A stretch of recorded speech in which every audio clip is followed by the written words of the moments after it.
आकाशवाणी से पेश है खबरनामा।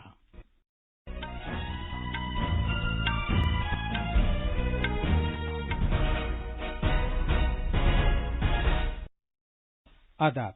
खबरनामे के साथ मैं असलम बे। पहले इस वक्त की अहम खबरें। हुकूमत ने यूक्रेन में फंसे हुए भारतीय तलबा को वहां से लाने का काम तेज कर दिया है। अगले 3 दिन में 26 परवाजें भारतीय अफराद को वापस लाएंगी। भारतीय फजाइया जंगजदा यूक्रेन से भारतीयों को वापस लाने के लिए ऑपरेशन गंगा में शामिल हुई। वजीर आजम नरेंद्र मोदी ने भारतीय अफराद को वापस लाने के काम का जायजा लेने के लिए आला सतह की मीटिंग की सदारत की। उन्होंने पोलैंड और यूरोपीय यूनियन के सुदूर से बातचीत की। वजीर आजम आज सुबह टेक्नोलॉजी पर मबनी तरक्की से मुताल्लिक बजट के बाद के एक वेबिनार से खिताब करेंगे। उत्तर प्रदेश में छठे मरहले के असेंबली इंतखाबात कल कराए जाएंगे। 2022 के जेईई मेन के इम्तिहानात की तारीखों का ऐलान कर दिया गया है। रजिस्ट्रेशन का अमल शुरू हो गया है। और निशानेबाजी में सौरभ चौधरी ने मिस्र की राजधानी काहिरा में खेलकूद की बैनुल अक़वामी फेडरेशन के आलमी कप में सोने का तमगा हासिल किया।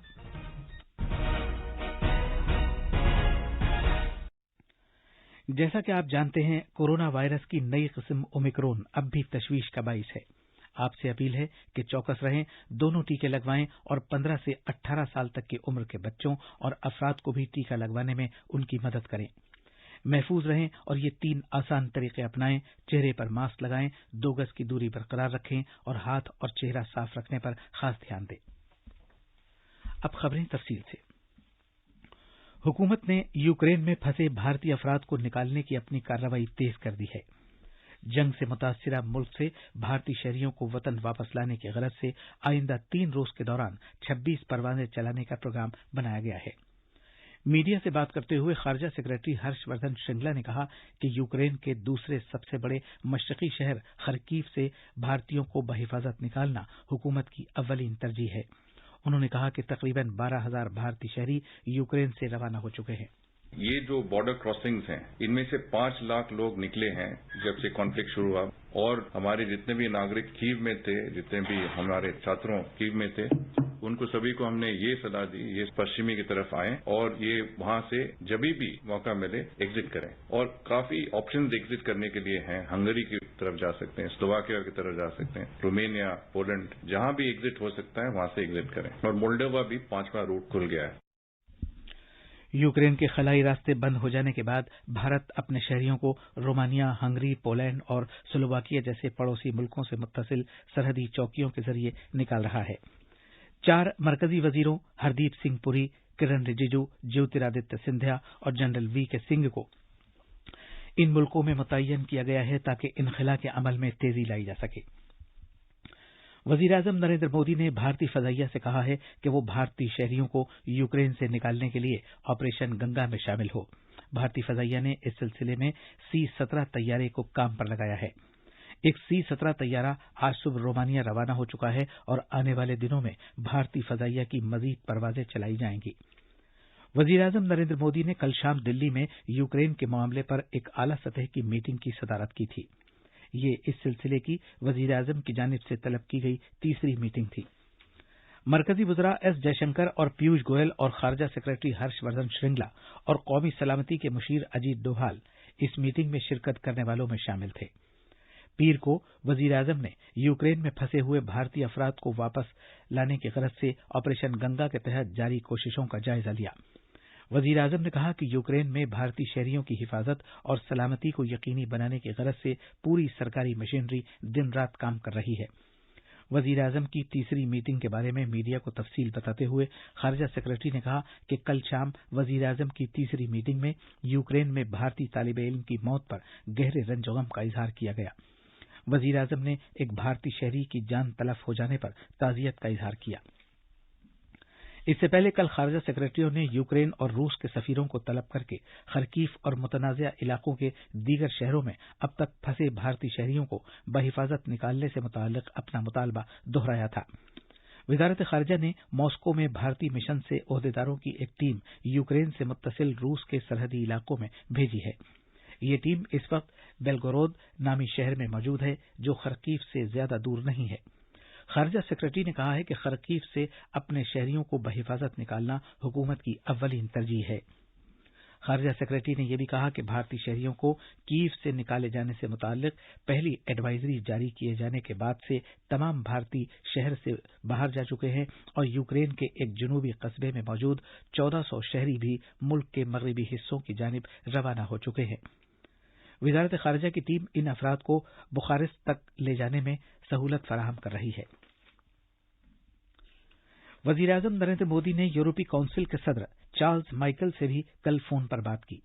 انہوں نے یوکرین میں ابتر ہوتی ہوئی صورتحال اور انسانی بحران پر رنج و غم کا اظہار کیا۔ وزیر اعظم نے مخاصمت ختم کرنے اور مذاکرات کا عمل دوبارہ شروع کرنے کی بھارت کی اپیل کو دہرایا۔ وزیر اعظم نے زور دے کر کہا کہ عصر حاضر کا عالمی نظام بین الاقوامی قانون، اقوام متحدہ کے منشور اور سبھی ملکوں کی علاقائی سالمیت اور خود مختاری کے احترام کا پابند ہے۔ وزیر اعظم نے دونوں فریقوں کے درمیان بات چیت کا خیر مقدم کیا اور انسانی ہمدردی کی بنیاد پر آزاد اور بلا رکاوٹ رسائی نیز تمام لوگوں کی بلا رکاوٹ نقل و حرکت کو یقینی بنانے کی اہمیت پر زور دیا۔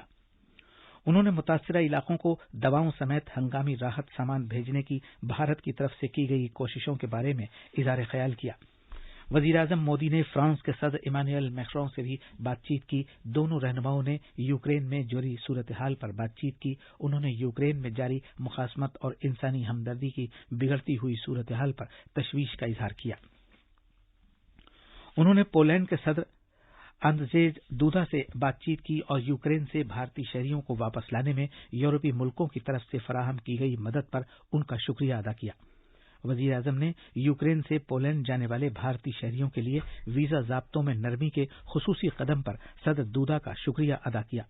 انہوں نے مشکل کی اس گھڑی میں بھارتی شہریوں کا پولینڈ کے شہریوں کی طرف سے گرم جوشی کے ساتھ خیر مقدم کیے جانے کو سراہا۔ دونوں ملکوں کے درمیان روایتی دوستانہ تعلقات کا ذکر کرتے ہوئے وزیر اعظم نے سال 2001 میں آئے گجرات زلزلے کے تناظر میں پولینڈ کی طرف سے دی گئی مدد کو یاد کیا۔ انہوں نے دوسری جنگ عظیم کے دوران پولینڈ کے بہت سے کنبوں اور یتیم بچوں کو بچانے میں جام نگر کے مہاراجا کی طرف سے ادا کیے گئے مثالی کردار کا بھی ذکر کیا۔ وزیر اعظم نے پولینڈ کے صدر کو بتایا کہ شہری ہوابازی کے مرکزی وزیر مملکت جنرل وی کے سنگھ کو بھارتی شہریوں کو یوکرین سے نکالنے کی کوششوں کی نگرانی کے لیے خصوصی ایلچی کے طور پر پولینڈ بھیجا جائے گا۔ یہ خبرنامہ آکاشوانی سے نشر کیا جا رہا ہے۔ وزیر اعظم نریندر مودی آج ٹیکنالوجی پر مبنی ترقی سے متعلق بجٹ کے بعد کے ایک ویبینار سے خطاب کریں گے۔ اس کا اہتمام پرنسپل سائنسی مشیر کا دفتر حکومت کی کئی سائنسی وزارتوں اور محکموں کے ساتھ مل کر رہا ہے۔ یہ ویبینارز کے اس سلسلے کی ایک کڑی ہے جس کا انعقاد مرکز کی طرف سے اس سال کے بجٹ میں کیے گئے اعلانات پر مؤثر عمل درآمد کو آسان بنانے کے لیے مختلف شعبوں میں کیا جا رہا ہے۔ ویبینار میں مختلف موضوعات پر اجلاس منعقد کیے جائیں گے جن میں وزارتیں، محکمے، ماہرین تعلیم اور صنعتیں شرکت کریں گی۔ ان اجلاس میں ٹیکنالوجی کے کچھ مقبول میدانوں میں S&T اقدامات، روزگار کے موقع پیدا کرنے کی صلاحیت، روزگار کی گنجائش کو فروغ دینے، ٹیکنالوجی پر خود انحصار اور امرت کال انڈیا 2047 کا مقصد حاصل کرنے کے منصوبے پر توجہ مرکوز کی گئی، نیز اس پر عمل درآمد کرنے کے بوجھ کو کم کرتے ہوئے ایک لائحہ عمل کی تجویز رکھی گئی۔ مدھیہ پردیش میں کل مہا شیوراتری کے موقع پر اجین شہر 11 لاکھ سے زیادہ مٹی کے دیے روشن کر کے Guinness book of world records میں شامل ہو گیا ہے۔ تفصیل ہمارے نامہ نگار سے۔ اجین کے لوگوں نے 11,71,000 دیے روشن کر کے ایک نیا ریکارڈ قائم کیا ہے اور ساتھ ہی پچھلے نومبر میں ایودھیا میں 9,41,000 دیے روشن کیے جانے کے ریکارڈ کو بھی توڑ دیا ہے۔ وزیر اعلیٰ شیوراج سنگھ چوہان نے شپرا کے دریا کے رام گھاٹ پر 15 دیے روشن کر کے شیو جیوتی ارپنم فیسٹیول کا افتتاح کیا۔ اس تقریب کا اہتمام اس طریقے سے کیا گیا ہے کہ اس میں کوئی بھی چیز ضائع نہیں کی جائے گی۔ دیوں میں استعمال شدہ مٹی کو مورتیاں بنانے میں استعمال کیا جائے گا، جبکہ دیوں میں باقی بچے تیل کو گوشالاؤں کو دیا جائے گا۔ خبرنامے کے لیے بھوپال سے پوجا پی وردھن کی رپورٹ۔ اتر پردیش میں کل اسمبلی انتخابات کے چھٹے مرحلے کے تحت پولنگ ہوئی۔ اس مرحلے کے لیے چناؤ مہم کل شام ختم ہو گئی۔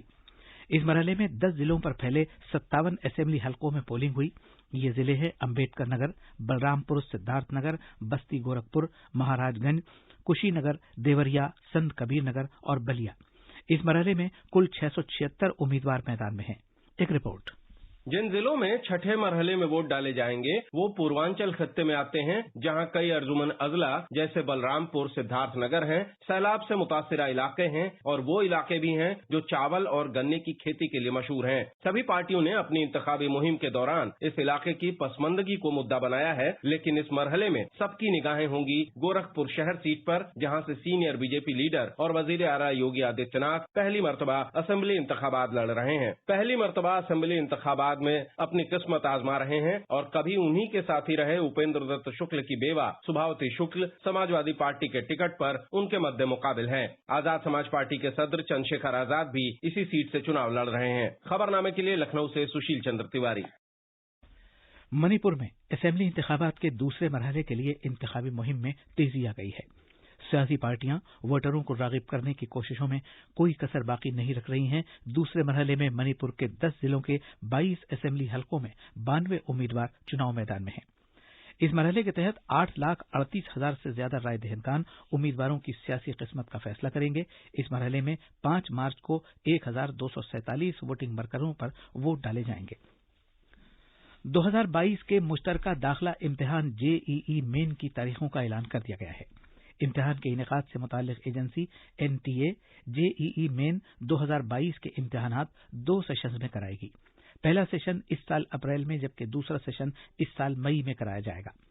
पहले सेशन के लिए इम्तिहान की इम्कानी तारीखें 16 से 21 अप्रैल और दूसरे सेशन के लिए इम्तिहान की तारीखें 26 से 29 मई के दरमियान होंगी। जेईई मेन के लिए ऑनलाइन दरखास्त का अमल शुरू हो चुका है और उम्मीदवार 31 मार्च तक ये दरखास्त दे सकते हैं। उम्मीदवार जेईई मेन 2022 की तफसीली जानकारी सरकारी वेबसाइट JEEmain.nta.nic.in पर भी हासिल कर सकते हैं और उम्मीदवारों के लिए हेल्पलाइन नंबर इस तरह है 01169227700 और 01140759000। वजीर खजाना निर्मला सीतारमण आज नई दिल्ली में कारोबार करने में सहूलत और डिजिटल इंडिया निजाम के हिस्से के तौर पर एक बड़ी ई हुक्मरानी पहल का आगाज करेंगी, जो इलेक्ट्रॉनिक बिल प्रोसेसिंग निजाम से मुताल्लिक है। आज सिविल अकाउंट्स के 46वें यौम तासीस की तकरीब के मौके पर यह पहल की जा रही है। निशानेबाजी में सौरभ चौधरी ने मिस्र की राजधानी काहिरा में जारी खेलकूद की बैनुल अक़वामी फेडरेशन के आलमी कप में भारत के लिए सोने का पहला तमगा हासिल किया है। 19 साला भारतीय खिलाड़ी ने कल मर्दों के 10 मीटर पिस्टल जुमरे के फाइनल में जर्मनी के माइकल शॉर्ल्ड को 16-6 से हराकर सोने का तमगा जीता, जबकि रूस के अर्तिम चरनोसोव को कांसे के तमगे पर इत्तेफाक करना पड़ा। अब अखबारात के आईने के साथ हैं शबाना रहमान। शुक्रिया असलम। राजधानी दिल्ली से शाये होने वाले आज के बेशतर उर्दू अखबारात ने यूक्रेन की सूरत हाल पर वजीर आजम नरेंद्र मोदी की आला सतही जायजा मीटिंग होने से मुताल्लिक खबरों को शह सुर्खी बनाया है। राष्ट्रीय सहारा की सुर्खी है यूक्रेन की सूरत हाल पर आला सतही मीटिंग, सदर जमहूरिया रामनाथ कोविंद को रूस यूक्रेन मसले की जानकारी दी। जबकि रोजनामा इनकलाब, हिंदुस्तान एक्सप्रेस, अखबार मशरिक और दीगर अखबारों ने रूस यूक्रेन जंग में शिद्दत और हिंदुस्तानी तालिब इल्म की मौत होने की खबर दी है। मरकजी वजीर सेहत मनसुख मांडविया के उस बयान को रोजनामा अखबार मशरिक ने नुमाया किया है कि यूक्रेन में फंसे तमाम भारतीयों की बाहिफाजत वापसी होगी। इसी अखबार ने यूक्रेन से 182 अफराद के मुंबई पहुंचने की खबर भी दी है। तलबा को यूक्रेन से एयरफोर्स के तैयारों से वापस लाने का फैसला किया गया। और आखिर में अहम खबरों की सुर्खियां एक बार फिर। हुकूमत ने यूक्रेन में फंसे हुए भारतीय तलबा को वहां से लाने का काम तेज कर दिया है। अगले 3 दिन में 26 परवाजें भारतीय अफराद को वापस लाएगी। भारतीय फजाइया जंगजदा यूक्रेन से भारतीयों को वापस लाने के लिए ऑपरेशन गंगा में शामिल हुई। वजीर आजम नरेंद्र मोदी ने भारतीय अफराद को वापस लाने के काम का जायजा लेने के लिए आला सतह की मीटिंग की सदारत की। उन्होंने पोलैंड और यूरोपीय यूनियन के सुदूर से बातचीत की। वजीर आजम आज सुबह टेक्नोलॉजी पर मबनी तरक्की से मुताल्लिक बजट के बाद के एक वेबिनार से खिताब करेंगे। उत्तर प्रदेश में छठे मरहले के असेंबली इंतखाबात कल कराए जाएंगे। जेईई मेन 2022 के इम्तिहानात की तारीखों का ऐलान कर दिया गया है। रजिस्ट्रेशन का अमल शुरू हो गया है। और निशानेबाजी में सौरभ चौधरी ने मिस्र की राजधानी काहिरा में खेलकूद की बैनुल अक़वामी फेडरेशन के आलमी कप में सोने का तमगा हासिल किया है। इसी के साथ ये खबरनामा खत्म हुआ।